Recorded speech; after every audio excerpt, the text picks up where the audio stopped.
Barak anak nakal, ketika Deddy Mulyadi diprotes. Komnas HAM turun tangan Barak dan bayangan masa depan awal Mei tahun 2025, Purwakarta dan Bandung, jadi sorotan nasional. Bukan karena bencana atau festival, tapi karena satu program baru dari Gubernur Jawa Barat, Deddy Mulyadi, yang bikin gempar anak-anak nakal dikirim ke barak militer. Katanya, ini demi mendisiplinkan mereka. Tapi benarkah cara militer adalah solusi? Menurut Deddy, anak-anak ini sudah mengarah ke tindakan kriminal. Orang tua mereka pun sudah menyerah. Jadi, daripada jadi beban masyarakat, kita bina. Barak bukan penjara, tapi isinya pelatihan baris berbaris, bela negara, ceramah keagamaan, bahkan ada latihan fisik ala TNI. Satu syarat penting, harus ada persetujuan orang tua. Tapi, seperti kata pepatah, sekali air surut, tampaklah ikan mati. Program ini membuka borok sistem pendidikan dan pengasuhan anak yang sebenarnya. Jeritan ibu di Komnas HAM Kamis, 8 Mei tahun 2025. Seorang ibu datang ke kantor Komnas HAM di Menteng, Jakarta. Di sampingnya berdiri Rezekinta Sofrizal, Direktur Eksekutif LBH Pendidikan Indonesia. Mereka tak datang membawa air mata saja, tapi juga surat resmi laporan atas nama hak anak yang mereka anggap dilanggar. Anak saya hanya pernah ikut tawuran, tapi bukan kriminal. Kenapa harus dikirim ke barak? Apakah itu tempat mendidik atau menakut-nakuti? Kata sang ibu. Rezekinta menambahkan, Undang-Undang Sisdiknas jelas, pendidikan itu bertujuan memanusiakan manusia, bukan mendisiplinkan seperti tentara. Ini bukan tugas TNI. Komnas HAM bicara Ketua Komnas HAM, Adnike Nova Sigiro, tak tinggal diam. Di hari yang sama, ia memberi pernyataan tegas. Bukan kewenangan TNI untuk mendidik. Kalau barak itu hanya untuk edukasi karier militer, oke. Tapi kalau dalam konteks hukuman, keliru. Itu bentuk penghukuman di luar proses hukum. Gubernur tetangga menolak Gubernur Jawa Tengah, Ahmad Lutfi, langsung pasang badan. Kami tidak akan ikut. Sudah ada aturan penanganan anak bermasalah, tak perlu pakai pendekatan militer. Sikap ini dinilai bijak oleh pengamat pendidikan. Jangan bawa tentara ke ruang pendidikan. Itu Menkom paradakan tugas negara, ujar Prof. Sudi Hermawan, pakar hukum pendidikan dari UGM. Sementara itu, Menteri Pendidikan Abdul Muti memilih diam.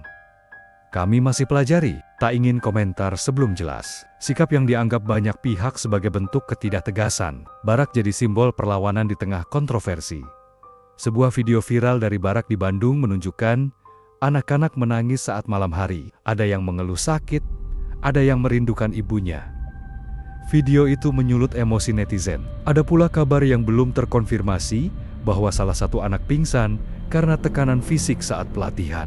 Kondisi ini membuat Komnas HAM akhirnya menyurati langsung Gubernur Jawa Barat untuk meminta klarifikasi dan evaluasi program. LBHP juga menggandeng Komnas Perlindungan Anak untuk bersama mengadvokasi keluarga korban. Deddy membalas Deddy Mulyadi akhirnya buka suara. Dalam konferensi pers di Gedung Sate, ia berkata, "Ini bukan hukuman, ini pembinaan, tidak ada paksaan. Kalau tidak disetujui orang tua, tidak ada yang dikirim. Mereka bukan dipukul, tapi dididik dengan kedisiplinan." Ia menambahkan, "Saya juga dulu dididik keras. Sekarang saya bisa berdiri di sini. Anak kalau dibiarkan liar, jadi duri dalam daging." Namun banyak pihak tak sepakat. Ketua Komisi X10, DPR RI, yang membidangi pendidikan, juga memberi peringatan. Jangan buat eksperimen di tubuh anak-anak. Akhir atau awal pertarungan. Kini, laporan resmi dari LBHP sudah masuk ke Komnas HAM, proses investigasi sedang berjalan. Bila ditemukan pelanggaran, bukan tak mungkin program ini akan dihentikan. Publik terbelah.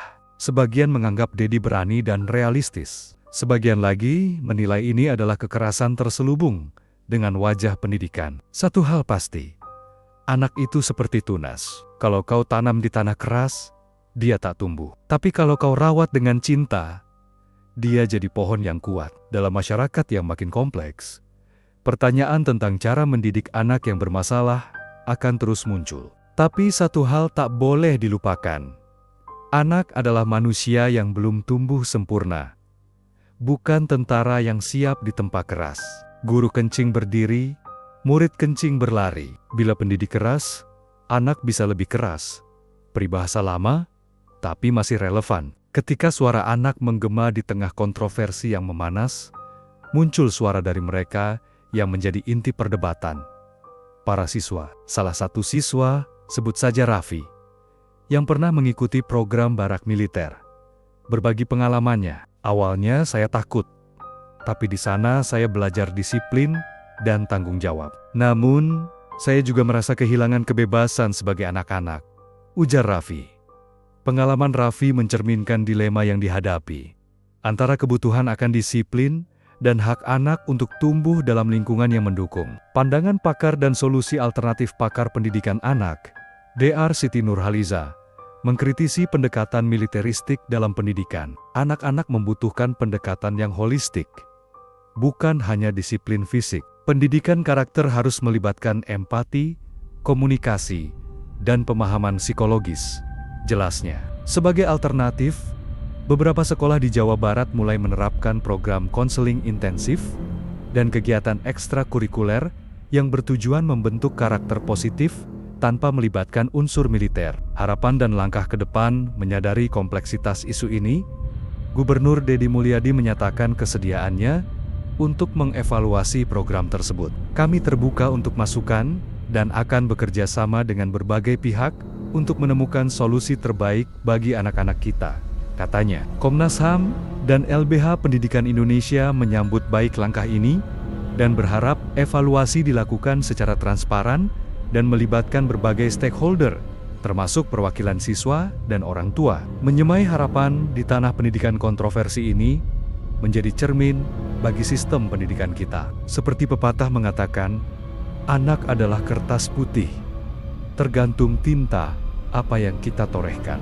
Pendidikan bukan hanya tentang disiplin, tetapi juga tentang membentuk manusia yang utuh dengan kasih sayang dan pemahaman. Semoga dari polemik ini lahir kebijakan yang lebih bijaksana, yang menempatkan kepentingan terbaik bagi anak sebagai prioritas utama. Ketika barak menjadi simbol harapan dan ketakutan di tengah polemik yang terus bergulir, program barak militer untuk siswa bermasalah yang digagas oleh Gubernur Jawa Barat, Deddy Mulyadi, memasuki babak baru. Meskipun mendapat kritik tajam dari berbagai pihak, termasuk Komnas HAM dan LBH Pendidikan Indonesia, Deddy tetap melanjutkan program ini dengan keyakinan bahwa pendekatan disiplin militer dapat membentuk karakter siswa yang lebih baik. Bali Express program ini telah berjalan sejak 1 Mei tahun 2025 dengan sekitar 110 siswa dari jenjang SMP dan SMA mengikuti pelatihan di 2 lokasi. Dodik Bela Negara Rindam Tri atau Siliwangi Bandung dan Markas Resimen Artileri Medan 1 Kostrad di Purwakarta. Selama 6 bulan, mereka menjalani kegiatan seperti latihan baris berbaris, penyuluhan wawasan kebangsaan, bela negara, dan kegiatan keagamaan. Suara dari balik pagar barak. Di balik pagar barak, cerita para siswa mulai terungkap. Beberapa dari mereka mengaku merasakan perubahan positif, seperti Raffi, seorang siswa SMA yang mengatakan bahwa ia belajar disiplin dan tanggung jawab. Namun, ada juga yang merasa kehilangan kebebasan dan mengalami tekanan mental. Awalnya saya takut, tapi di sana saya belajar disiplin dan tanggung jawab. Namun, saya juga merasa kehilangan kebebasan sebagai anak-anak, ujar Raffi. Pengalaman Raffi mencerminkan dilema yang dihadapi, antara kebutuhan akan disiplin dan hak anak untuk tumbuh dalam lingkungan yang mendukung. Dukungan dan penolakan Menteri Hak Asasi Manusia, Natalius Pigai, menyatakan dukungannya terhadap program ini dengan alasan bahwa pendekatan tersebut tidak melanggar hak asasi manusia selama tidak ada kekerasan fisik yang terjadi. Ia bahkan mengusulkan agar program serupa diterapkan secara nasional jika terbukti efektif. Sebaliknya, Komnas HAM dan LBH Pendidikan Indonesia tetap pada pendiriannya bahwa program ini berpotensi melanggar hak anak dan tidak sesuai dengan prinsip pendidikan yang mengedepankan kepentingan terbaik bagi anak. Evaluasi dan langkah ke depan menanggapi kontroversi yang ada. Mabes TNI AD menyatakan akan terus mengevaluasi program ini untuk memastikan bahwa pelaksanaannya sesuai dengan tujuan pembentukan karakter pelajar. Sementara itu, Kementerian Pemberdayaan Perempuan dan Perlindungan Anak Kemenpa menyatakan akan mengawal kebijakan ini dan melakukan evaluasi terhadap pelaksanaannya. Menimbang ulang jalan pendidikan kontroversi ini menjadi cermin bagi sistem pendidikan kita. Seperti pepatah mengatakan, anak adalah kertas putih, tergantung tinta apa yang kita torehkan. Pendidikan bukan hanya tentang disiplin, tetapi juga tentang membentuk manusia yang utuh dengan kasih sayang dan pemahaman. Semoga dari polemik ini lahir kebijakan yang lebih bijaksana, yang menempatkan kepentingan terbaik bagi anak sebagai prioritas utama. Pandangan netizen dan masyarakat, reaksi masyarakat terhadap kebijakan ini sangat beragam. Beberapa netizen mendukung langkah Deddy Mulyadi, melihatnya sebagai solusi atas kenakalan remaja yang semakin meresahkan. Namun, tidak sedikit yang mengkritik pendekatan militeristik dalam pendidikan anak. Kalau anak dianggap gagal, masa langsung dikirim ke tentara. Mendidik itu bukan menghukum. Tulis akun @anisreformasi. Saya dukung Deddy. Kalau anak sudah bandel, mau diapain lagi? Jangan sok liberal. Komentar @santoso edu. Saya guru. Anak-anak nakal butuh kasih sayang dan bimbingan, bukan barak. Ungkap @bunda sekolah. Sebagian masyarakat juga berpendapat bahwa pendekatan lain, seperti mengirim siswa bermasalah ke pesantren, lebih tepat. Menurut mereka, pesantren dapat memberikan pendidikan karakter dan akhlak yang lebih sesuai dengan kebutuhan siswa. Program barak militer untuk siswa bermasalah ini menjadi perdebatan nasional yang melibatkan berbagai pihak. Keputusan untuk melanjutkan atau menghentikan program ini akan sangat menentukan arah pendidikan dan perlindungan anak di Indonesia ke depan.